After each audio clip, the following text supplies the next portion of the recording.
Morning students. BST में chapter 13 को छोड़कर बाकी चैप्टर आपके कंप्लीट हो चुके हैं। चैप्टर 13 इम्पोर्टेंट भी है, बड़ा भी है।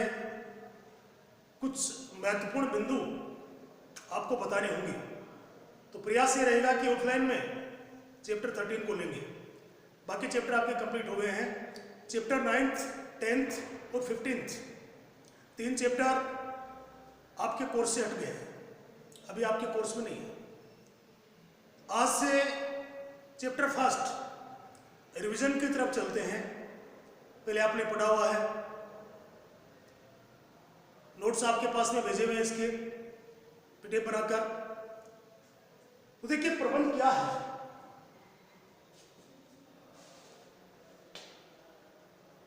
जनरली हम बात करें तो आपके पास में बैग है,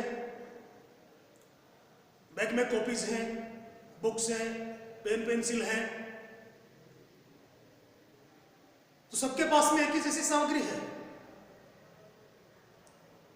फिर क्या कारण है कि नंबर डिफरेंट आते हैं। किसी के 40%, कोई 60%, कोई 80%, कोई 90%, 95%। ऐसा क्यों है? जब एक ही जैसी सामग्री है, एक ही टीचर आपको पढ़ा रहे हैं, एक ही क्लास में आप लोग बैठते हैं, एक ही माहौल में रहते हैं, तो फिर अलग अलग नंबर क्यों आते हैं? सीधी सी बात है कि जो स्टूडेंट बैग में जो संसाधन बंद है, उन संसाधनों का प्रबंध करना जानता है, वो आगे बढ़ जाता है। और जो प्रबंध करना नहीं जानता है, वो दौड़ में पीछे छूट जाता है। ये एक बड़ा कारण है। तो बस यही होता है प्रबंध। हमारे निजी लैब में हम भी अपना प्रबंध करते हैं। हमारे परिवार का मुखिया अपने परिवार का प्रबंध करता है। स्कूल में भी प्रबंध होता है, हॉस्पिटल में चले जाएं वहां भी प्रबंध मिलेगा, पेट्रोल पंप पर चले जाएं वहां भी प्रबंध मिलेगा। प्रबंध सभी जगह विद्यमान है। कहीं भी चले जाएं, दुनिया के किसी भी कोने में चले जाएं, सब जगह प्रबंध मिलेगा।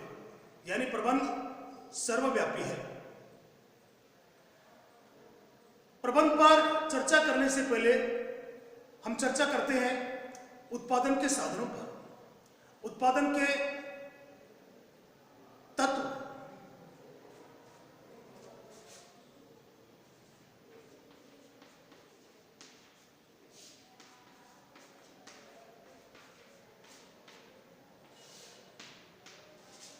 मैन,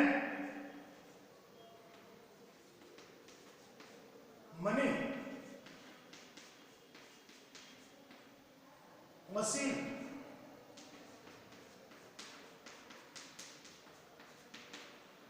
मटेरियल,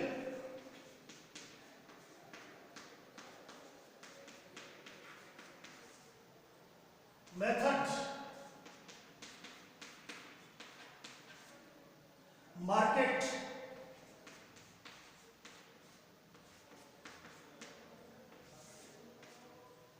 इनको आप 6M भी कह सकते हैं।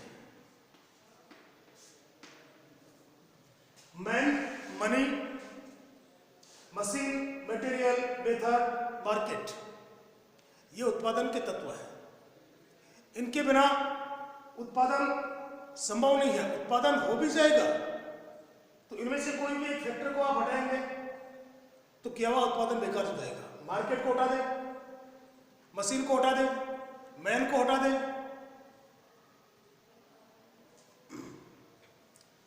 दो शब्द यहां देखिए उपयोग में ले जाते हैं, कुशलता और प्रभावपूर्णता।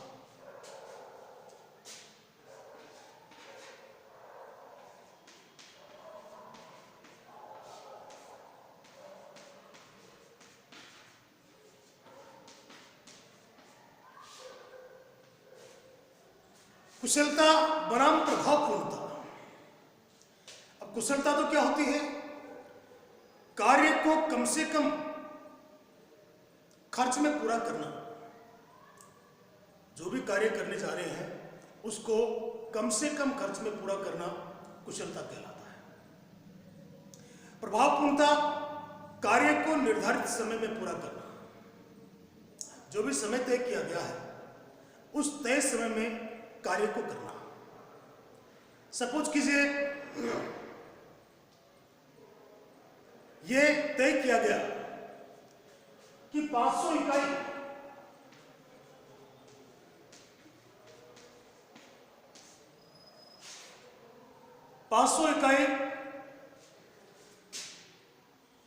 5 लाख रुपए में बनानी है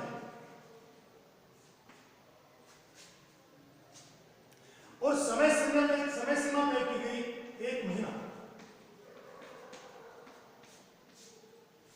500 इकाइयां बनानी है, 5 लाख रुपए तय किए गए हैं, 1 महीने में बनानी है।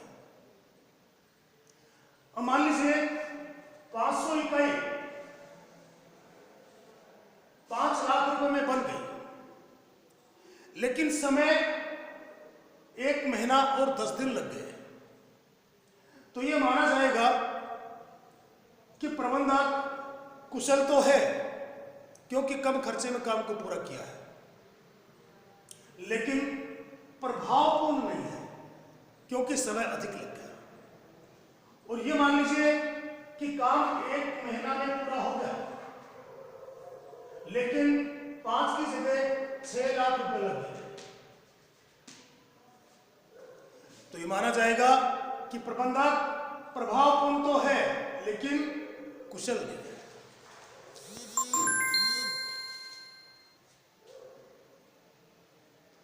अब देखते हैं प्रबंध का अर्थ या परिभाषा। देखिए, सामान्य अर्थ प्रबंध अन्य लोगों से कार्य करवाने की कला है।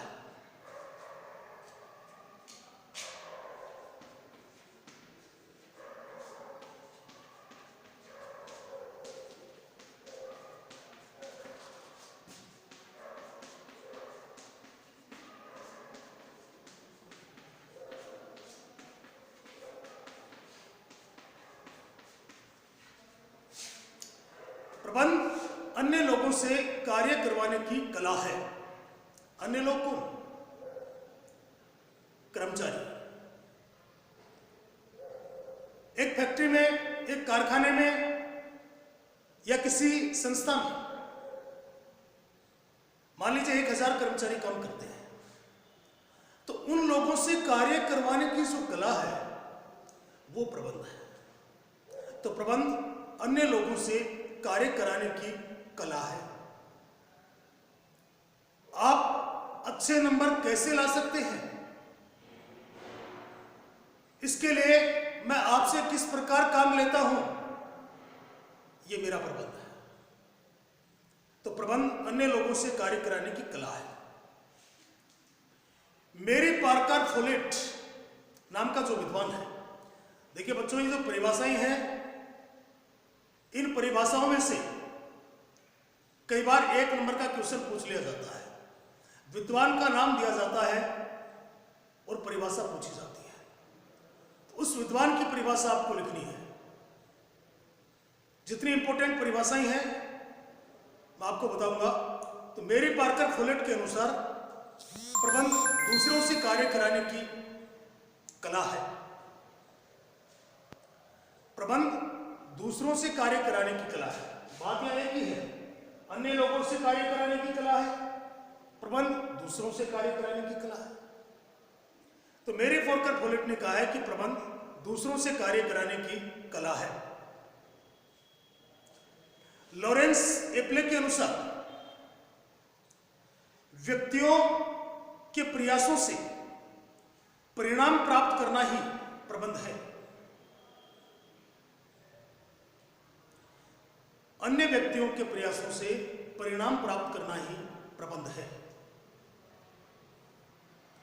मैंने आपको एग्जाम्पल दिया कि मैं आपसे किस प्रकार काम लूं कि आपका रिजल्ट अच्छा है, आपके अच्छे मार्क्स आए, वो मेरा प्रबंध है। तो प्रबंध अन्य व्यक्तियों के प्रयासों से परिणाम प्राप्त करना ही प्रबंध है।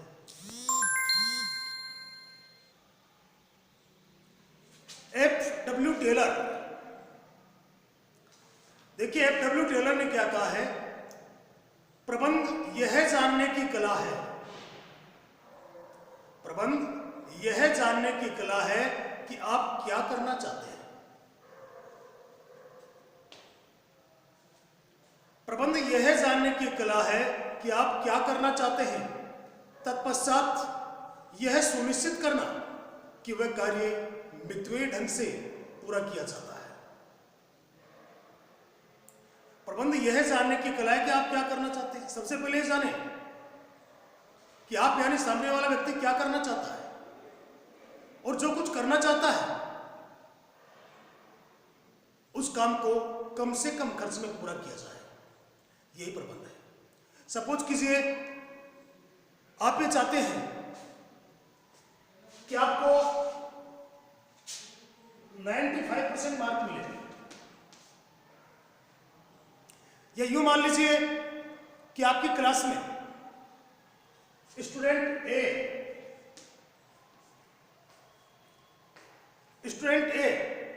जिसने 10,000 रुपए स्कूल की फीस दी है, प्लस 5,000 रुपए कन्वेंस का खर्चा, प्लस 5,000 रुपए ट्यूशन फीस, कुल मिलाकर 20,000 रुपए लग गए। 20,000 रुपए देने के बाद में इसको आते हैं 95%। स्टूडेंट बी 10,000 रुपए स्कूल की फीस दी है, प्लस 5,000 रुपए कन्वेंस के दिए हैं, 15,000 रुपए, और इसके भी आते हैं 95%। स्टूडेंट सी 10,000 रुपए स्कूल की फीस दी है और कोई खर्चा नहीं हुआ है, और इसके भी आते हैं 95%। अब आप खुद ये तय कर सकते हैं कि किसका प्रबंध ज्यादा अच्छा है। कम से कम खर्च में, काम तो तीनों ने किया है 95, 95, 95, लेकिन प्रबंध किसका अच्छा है। सी ने ये काम 10,000 रुपए में किया है, बी ने 15,000 में, ए ने 20,000 में, तो सी का प्रबंध इन सबसे ज्यादा बेहतर है। तो F.W. टेलर ने कहा कि प्रबंध यह जानने की कला है कि आप क्या करना चाहते हैं, तत्पश्चात यह सुनिश्चित करना कि वह कार्य मितव्ययी ढंग से पूरा किया जाता है।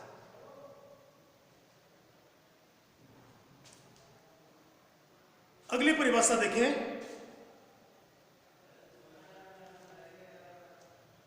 कुंटज के अनुसार प्रबंध औपचारिक रूप से संगठित समूहों के द्वारा समूह में कार्य करवाने की कला है। औपचारिक रूप से संगठित समूहों के द्वारा समूह में कार्य कराने की कला है। संगठन दो प्रकार के होते हैं, औपचारिक, अनौपचारिक। औपचारिक संगठन जहां सभी कार्य नियमानुसार पूरे होते हैं, कुछ निश्चित शर्तें होती हैं, कुछ नियम होते हैं, ऐसे संगठन औपचारिक संगठन कहलाते हैं। और प्रबंध औपचारिक संगठनों का करना ही सरल है, अनौपचारिक संगठनों का प्रबंध करना कठिन है, क्योंकि वहां कोई निश्चित नियम नहीं होते हैं। तो कुंटज ने कहा है कि प्रबंध औपचारिक रूप से संगठित समूह के द्वारा समूह में कार्य कराने की कला है। आज से बच्चों आपका रिवीजन स्टार्ट है। जितना आपको बताया जाता है आप वीडियो को देखिए, बुक हाथ में ले लें, वीडियो को देखें। आपके पास नोट्स भी भेजे हुए हैं, नोट्स अपने हाथ में रखें, वीडियो देखें और समझें और याद करें। आज इतना ही, बाकी कल की क्लास में देखेंगे। Okay, thanks.